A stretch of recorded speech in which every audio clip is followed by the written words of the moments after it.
Hello બાળ મિત્રો, આજે આપણે અધ્યયન સંપુટ ગુજરાતી ધોરણ 2 દ્વિતીય સત્ર, જેમાં આપણે અત્યારે 9મો એકમ ચાલે છે. ધીરે ધીરે વાંચજો, જેમાં આપણે એક ભાગ મૂકી દીધો છે અને આજે આપણે બીજો ભાગ બનાવીશું અને શીખીશું. તેમાં આપણે પેજ નંબર છે 66. અહીંયા આપણે આવ્યા છીએ, તો આપણે અહીંથી ચાલુ કરશું. સમાચાર વાંચો. દડુકિયા સસલાભાઈએ સુભાષભાઈના ખેતરની મુલાકાત લીધી અને ખેતી વિશેનું જ્ઞાન મેળવ્યું. સમાચાર હતા. હવે શ્રુત લેખન કરો. વાર્તામાંથી ઓછામાં ઓછા 4 શબ્દોવાળા વાક્યોનું શ્રુત લેખન કરાવો. અહીં એવા વાક્ય લખવાના છે કે જેમાં 4 શબ્દો આવતા હોય.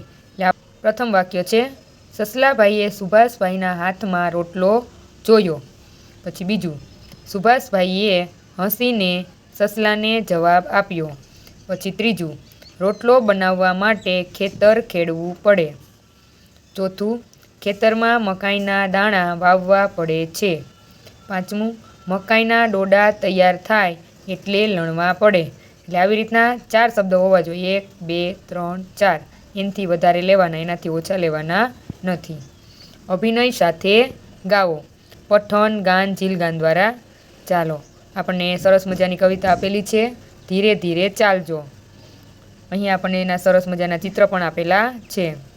ધીરે ધીરે ચાલજો, દબે દબે ચાલજો, ખેંચી ખેંચી બાંધજો ભારા ડાંગરના, ઊંચકી માથે મૂકજો ભારા ડાંગરના, જટ ખડી સાફ કરો, લીપી ગૂંપી સાફ કરો, જુડો પાટલીએ ભાત છૂટો પાડવા, સુપડું ભરી સાફ કરો, લા લા લા લા, ઊંચે જરી હાથ ધરો, લા લા લા લા, વાયુરાજ આવતો કચરો ઉડાડતો, સાફ કરી ચાલતો સરરર ભાગતો, ધીરે ધીરે ચાલજો, દબે દબે ચાલજો. ગમતા શબ્દો છે ડાંગર, પાટલી અને વાયુરાજ. પછી આગળ આપણને વાતચીત આપેલી છે કે જે લીટીનો અભિનય કરવાની મજા પડી હોય તે આગળ આવીને ફરી કરી બતાવો. આગળ આપણે જે કવિતા ગાઈએ અભિનય સાથે તમારે કવિતા કરવાની છે અને તમને જેમાં અભિનય કરવાની મજા આવી હોય તેનો ફરીથી અભિનય કરવાનો છે. ડાંગરમાંથી જે દાણા નીકળે તેને શું કહેવાય? તો એને ચોખા કહેવાય. તે રાંધીએ તો શું બને?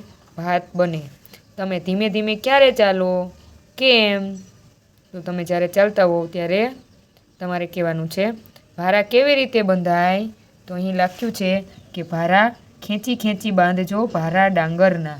કેવી રીતે બંધાય? ખેંચીને ટાઈટ બંધાય. એનો અભિનય કરવાનો છે. પછી શું ખેંચી ખેંચીને બાંધવું પડે? તો કે ભારા ડાંગરના બાંધવા પડે. પછી આપણે કંઈક એવું બાંધતા હોય, કંઈક વસ્તુ એવી હોય તો એમાંય ખેંચીને બાંધવું પડે. માનો કે કપડાં સૂકવવાની દોરી બાંધવી હોય તો એની ગાંઠ આપણે ખેંચીને બાંધવી પડે, નહીંતર છૂટી જાય. તમે માથા ઉપર શું શું મૂકીને ચાલી શકો? તમે શું રાખો માથા ઉપર?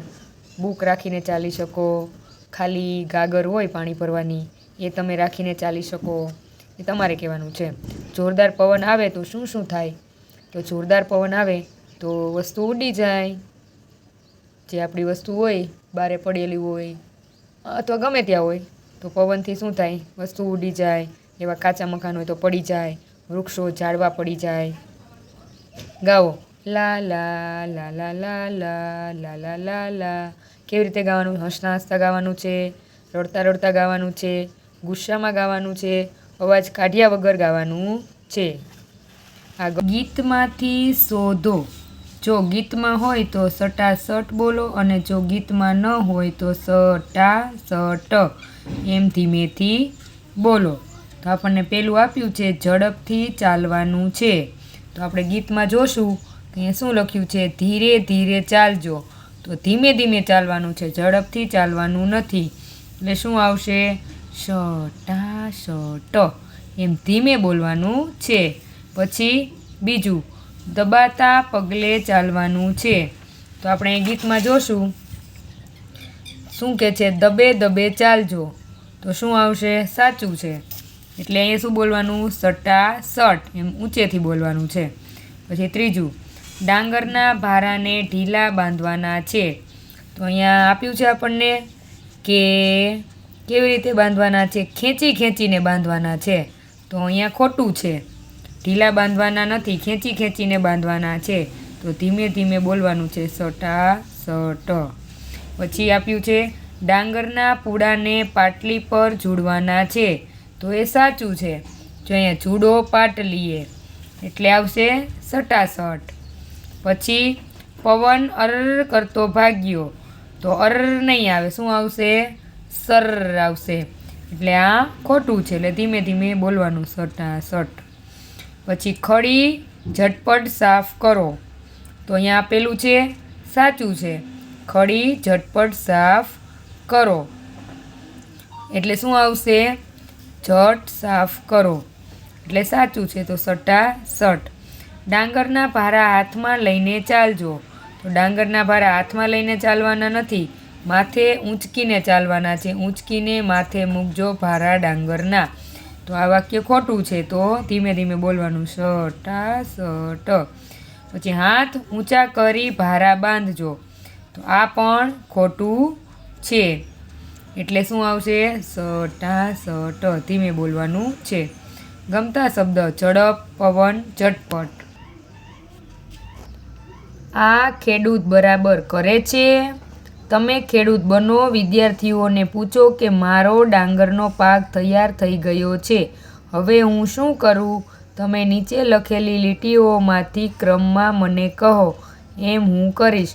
વિદ્યાર્થીઓ તમને જે કરવાની સૂચના આપે તેવો અભિનય કરો. ત્યારબાદ બધાને પૂછો કે આ બરાબર છે?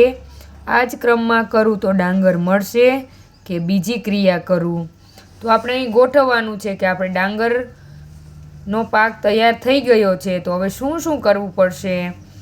પહેલું શું આવશે? ડાંગર થઈ ગયું હોય તો એને કાપવાની આવે, તો પહેલું આવશે ડાંગરને કાપો. પછી કાપ્યા પછી એને બાંધવી પડે, એટલે ડાંગરનો પૂડો બાંધો, 2 નંબર આવશે.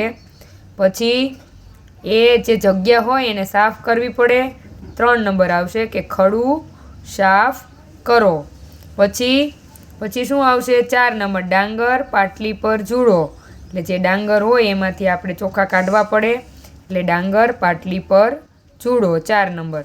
પછી 5 નંબર આવશે સુપડાથી ડાંગર સાફ કરો, એટલે એને સાફ કરવાની, 5 નંબર. પછી 6 નંબર આવશે પવનથી કચરો ઉડાડો, ડાંગરને પવનમાં ચોખાને આપણે એમાં સાફ કરવાના છે, એટલે કચરો ઉડી જાય.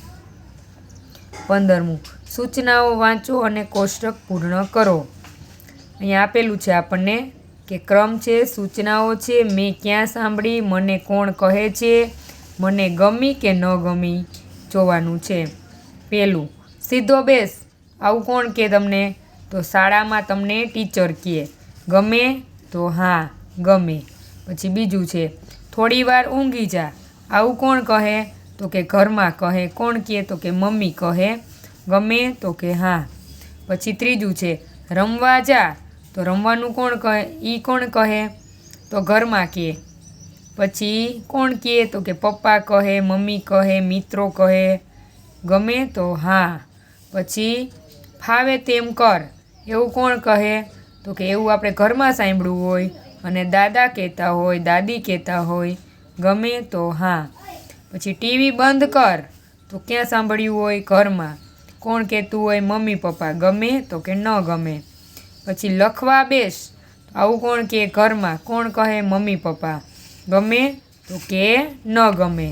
પછી જલ્દી નાવા જા, આવું કોણ કહે? તો આવું સાંભળ્યું તમે ક્યાં? તો કે ઘરમાં. કોણ કહે? તો કે મમ્મી. ગમે? તો કે ન ગમે. પછી પેન્સિલ છોલ ન કર, તો આવું ક્યાં સાંભળ્યું છે તમે? વર્ગમાં, ક્લાસમાં.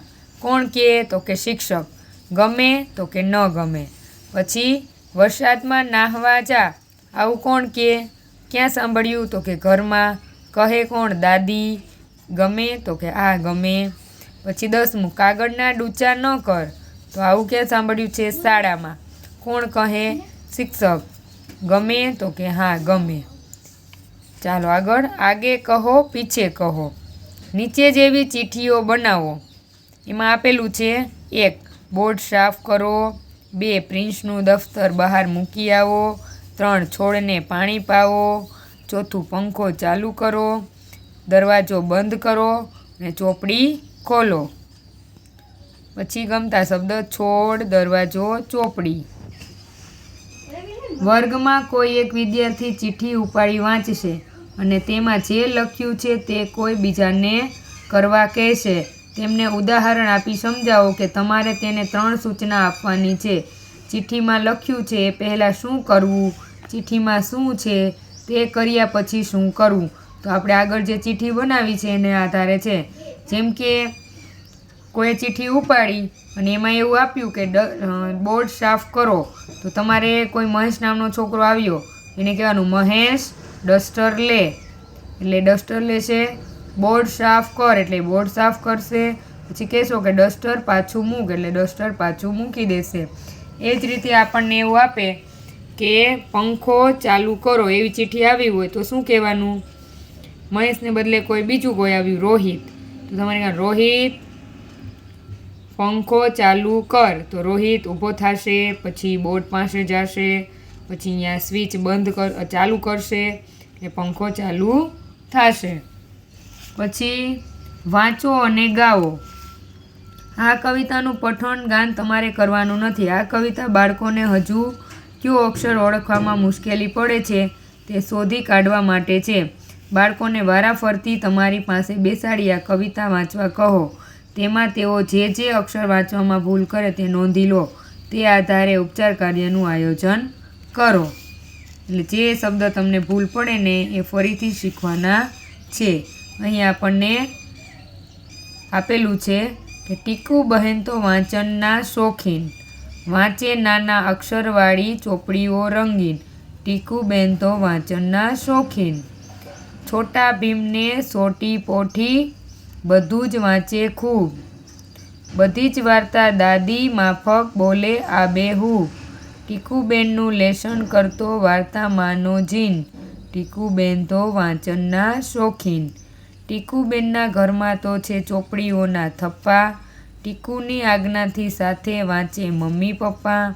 વાંચતા વાંચતા ઊંઘી જઈને પહોંચી જાતા ચીન. ટીકુબેન તો વાંચનના શોખીન. એક દિવસ તો અજવાળામાં થયા ટીકુબહેન ગુમ. આખા ફળીએ શોધે સૌ કોઈ ઝાઝી પાડે બૂમ. શાણા ટીકુબેન પલંગ નીચે વાંચનમાં તલીન. ટીકુબેન તો વાંચનના શોખીન. તો આમાંથી તમને કયા શબ્દ વાંચવામાં ભૂલ પડે છે એ અહીં લખવાના છે. જો અહીં લખેલા છે શોખીન, રંગીન, પછી આબેહૂબ અને વાર્તા, પછી છે થપ્પા અને પછી આજ્ઞા. અહીંયા છે અજવાળા, તમને અઘરું લાગે તો અજવાળા, પછી ફળીએ અને અહીંયા તલીન. ગમતા શબ્દો લખો શોખીન, રંગીન, વાર્તા. મારે શું જોઈએ જોડો. અહીંયા આપણને આપેલી છે અલગ અલગ વસ્તુ. મારે શાક બનાવવું છે, મારે જમવા બેસવું છે, મારે રોટલી બનાવવી છે અને મારે ચા બનાવવી છે. 4 વસ્તુ આપણને આપેલી છે. પ્રથમ જોશું, મારે શાક બનાવવું છે. તો શાક બનાવવા માટે શું શું જોશે એની સાથે આપણે આ વાક્યને જોડવાનું છે.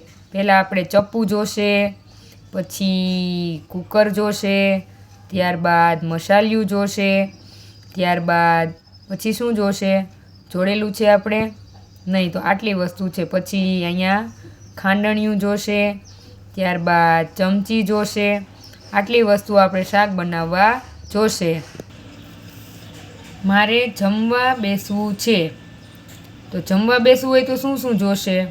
તો પહેલાં થાળી જોશે, પછી વાટકો જોશે ને જમવા બેસો એટલે. પછી મારે રોટલી બનાવવી છે. તો રોટલી બનાવવા શું શું જોશે? તો પાટલું ને વેલણ જોશે, પછી રોટલી ફેરવવા માટે તવેથો જોશે ને. ત્યારબાદ મારે ચા બનાવવી છે. તો ચા બનાવવા માટે શું જોશે? તો સાણસી જોશે, તપેલી જોશે, ચા બની ગઈ ચા ગાળવા માટે ગરણી જોશે, ત્યારબાદ ચા પીવા માટે કપ જોશે. એમ જે વસ્તુ બનાવી છે એની સાથે જોડવાનું છે. ચિત્રમાં ન હોય અને રસોડામાં હોય તેવી બીજી વસ્તુઓ તો આ વાસણને પપ્પાની મદદથી ઓળખો, તેના નામ અહીં નોંધો. પછી વસ્તુઓને તે વસ્તુ વાસણના ઉપયોગ વિશે પૂછો વિદ્યાર્થીઓને. તો આપણે પહેલાં લખશું વસ્તુ ડબરો. તો ડબરો શેમાં કામમાં આવે? વસ્તુ ભરવા માટે. પછી કઢાઈ, કઢાઈ કઈ વસ્તુ તળવી છે, પછી આપણે સંભારો બનાવવો હોય એમાં કામમાં આવે. બરણી, તો બરણી વસ્તુ ભરવા માટે. રકાબી, ચા પીવા માટે. કીટલી, ચા આપણે એમાં ગાળીએ ને એમાં ભરીએ. પછી ડીશ, જમવા માટે. ઢોકળિયું, તો ઢોકળિયું આપણે બનાવતા હોય, લાડવા બનાવવા હોય, બધી વસ્તુ બાફવા માટે. બ્લેન્ડર, તો બધું છાશ બનાવવા ને એના માટે કામ લાગે. ગ્લાસ, પાણી પીવા માટે. ચારણી, તો ઘઉંનો લોટ ચાળવા માટે. એમ વધારે અહીંયા જે વસ્તુ નથી ને એ સિવાયની વસ્તુ લખીને એનો ઉપયોગ જાણવાનો છે. કઈ વાનગી કેવી લાગી જોશું આપણે. અહીંયા આપણને વાનગી આપેલી છે, અહીંયા આપણે લખવાનું છે તીખી છે, ખાટી છે, ગળી છે, કડવી છે કે ખાટી મીઠી છે. તો આપણે અહીંયા લખશું. અથાણું, અથાણું કેવું હોય તો કે ખાટું હોય. અથાણું મીઠું પણ હોઈ શકે, ખાટું મીઠું બંને હોઈ શકે. ચટણી, ચટણી કેવી હોય તો કે તીખી હોય. પછી શ્રીખંડ, તો શ્રીખંડ કેવું હોય ગળ્યું હોય. પછી બુંદી, બુંદી ગળ્યું હોય. પછી ચેવડો, તો ચેવડો કેવો હોય તીખો હોય. પછી મેથીના ગોટા, તો મેથીના ગોટાય તીખા હોય. પછી મધ, તો મધ ગળ્યું હોય. પછી મેથી પાક, તો મેથી પાક કડવો હોય. પછી કઢી, કઢી કેવી હોય ખાટી મીઠી હોય. પછી છૂંદો, તો છૂંદોય ખાટો મીઠો હોય. પછી ગુલાબજાંબુ, ગુલાબજાંબુ ગળ્યું હોય. આ રીતે તમારે એના સ્વાદ મુજબ લખવાનું છે. તીખું હોય તો તીખાની સામે, ખાટું હોય તો ખાટી વસ્તુ અહીંયા, ગળી હોય તો ગળી વસ્તુ, કડવું લાગે તો અહીંયા, અને ખાટું મીઠું હોય તો અહીંયા. ગમતા શબ્દો લખો. અથાણું, ચટણી અને બુંદી. કોને શું મળશે? વિદ્યાર્થીઓને ચિત્રમાં આપેલા વ્યક્તિના તેમને ગમે એવા નામ લખવા કહો. ત્યારબાદ તેમને ખાવાની વસ્તુ સુધી પહોંચાડવા કહો. તેમના નામ વસ્તુની બાજુમાં લખવા કહો. ચાલો હવે આપણે જોશું. આપણે પહેલાં આપણને જોતા નામ, આપણને ગમતા નામ લખશું. અહીંયા છોકરો છે તો ત્યાં યતીન, છોકરી છે તો વાણી, પછી આ બેન છે તો કાજલબેન, અને ભાઈ છે તો સુરેશભાઈ. હવે આપણને એમને જે વસ્તુ અહીંયા ભાવે ને ત્યાં પહોંચાડવાના છે. તો આપણે પહેલાં યતીનને પહોંચાડશું. યતીનને આપણે ક્યાં પહોંચાડશું તો કે અહીંયા. તો આ કઈ વસ્તુ છે પિઝા. પછી વાણી, વાણીને આપણે ક્યાં પહોંચાડશું તો આપણે એને કોણ પાસે પહોંચાડી દઈશું.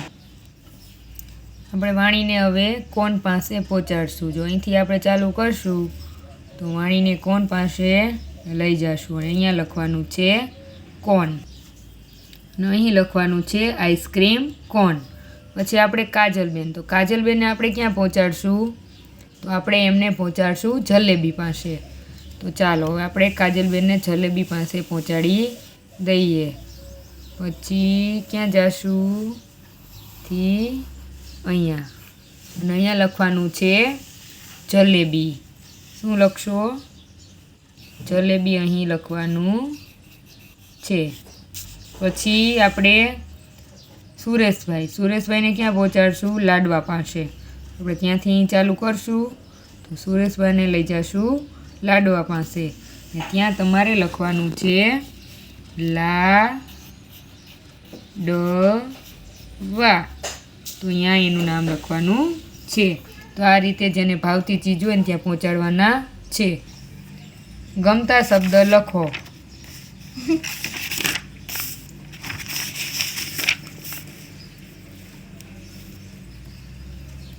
ગમતા શબ્દો લખો. જલેબી, લાડવા, પિઝા. મારે જોઈએ.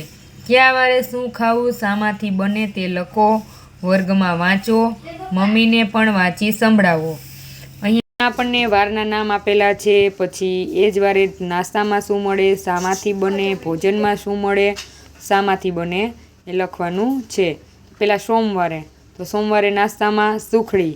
શેમાંથી બને તો કે ઘઉંમાંથી. પછી એટલે કે ઘઉંના લોટમાંથી. ભોજનમાં શું હોય વઘારેલા ભાત. શામાંથી બને તો કે ચોખામાંથી. પછી મંગળવાર, તો મંગળવારે શું હોય તો કે ચણા વઘારેલા. શામાંથી બને તો કે ચણામાંથી. ભોજનમાં શું મળે દાળ ભાત. શેમાંથી બને તુવેર દાળમાંથી અને ચોખામાંથી. પછી બુધવાર, તો બુધવારે સુખડી હોય. શેમાંથી બને? ઘઉંમાંથી. ભોજનમાં દાળ ઢોકળી હોય, શેમાંથી બને? તો કે તુવેર દાળ અને ઘઉંમાંથી. ઢોકળી ઘઉંમાંથી. પછી ગુરુવારે ચણા હોય, શામાંથી બને? ચણામાંથી. ભોજનમાં રશિયા ઢોકળા હોય, શેમાંથી બને? તો કે તુવેર દાળમાં અને ઘઉંમાંથી. પછી શુક્રવારે મસાલા દાળ હોય, જેમાં હોય તુવેરની દાળ અને મગફળી દાળ. પછી ભોજનમાં દાળ ભાત, શેમાંથી બને? તો કે તુવેર દાળ અને ભાત. પછી શનિવારે સુખડી હોય, શેમાંથી બને? ઘઉંમાંથી. ભોજનમાં શું મળે? તો કે ખીચડી. એ શેમાંથી બને? વઘારેલી ખીચડી. મગફળી દાળ, તુવેર દાળ અને ચોખાની. વાંચો, સાંભળો અને લખો. સાંભળો, વાંચો, લખો. શિક્ષક વાક્યો વાંચી સંભળાવે, પછી વાક્યો મોટેથી વાંચો, તે પરથી પ્રશ્નોના જવાબ લખો. વૃંદા: આજે પ્રાર્થના સંમેલનમાં નૃત્ય કરવાની છે, આથી તે ચણિયાચોળી, હાર, બુટીનો શૃંગાર કરીને આવી છે. અહીં લખવાનું છે વૃંદા શું કરવાની છે? તો વૃંદા નૃત્ય કરવાની છે. પછી વૃંદા શું કરીને આવી છે? તો વૃંદા શૃંગાર કરીને આવી છે. અહીંયા જો શૃંગાર કરીને આવી છે અને પહેલામાં પ્રાર્થના સંમેલનમાં નૃત્ય કરવાની છે. ગમતા શબ્દ લખો. સંમેલન, નૃત્ય, શૃંગાર. ચોમાસામાં વરસાદ આવે, આથી જમીન પર ઘાસ ઉગી નીકળે. આ તૃણને કારણે બધું લીલુંછમ લાગે, આખી પૃથ્વી લીલી લાગે. બધા વૃક્ષ પર વૃષ્ટિ પછી લીલાછમ થઈ જાય. તો અહીંયા ઘાસ એટલે આપણને આપ્યું છે તૃણ, એટલે અહીંયા તૃણ. વરસાદ એટલે મેઘ. શું આવશે? વરસાદ એટલે મેઘ. પછી ઝાડ એટલે વૃક્ષ, તો અહીંયા વૃક્ષ આપ્યું છે. પછી જમીન, ધરતી એટલે શું આપ્યું છે? પૃથ્વી, તો અહીંયા લખવાનું છે પૃથ્વી. અહીં આપણે પૃથ્વી લખશું. તૃપ્તિ શનિવારે દ્રષ્ટિના ઘરે ગઈ, રવિવારે કૃપાના ઘરે ગઈ. પૃથાએ પૂછ્યું, મારા ગૃહે ક્યારે આવીશ? તો તૃપ્તિ કોના ઘરે ગઈ? તો અહીંયા આપણે લખશું દ્રષ્ટિના ઘરે અને કૃપાના ઘરે.